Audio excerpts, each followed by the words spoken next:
mo mas maganda, si Tita Resi o si Alexa? Alexa. Bakit si Alexa na? Maganda. Bakit mo nasabing maganda si Alexa? Kasi maganda siya. Anong maganda sa kanya? Yung mukha niya, yung smile niya. Mukha niya. Ano bang mukha ni Alexa? Hindi ko alam. Crush mo ba si Alexa? Hindi. Binibigyan mo ba siya ng baon? Opo. Bakit lagi mo siya binibigyan ng baon mo? Opo. Bakit? Humihingi siya sa'yo o binibigay mo lang? Binibigay lang. Paano mo binibigay?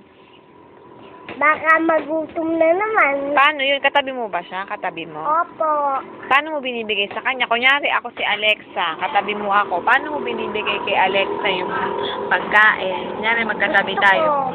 Paano mo binibigay sa kanya? Kasi maganda. Paano mo nga binibigay? Alexa, sa'yo na to o hihingi niya? Alexa, gusto mo ba? Paano? Ayoko. Ano? Ayoko kumain. Sabi mo, ayaw mo kumain, bigay mo na lang sa kanya. Ganon. Opo.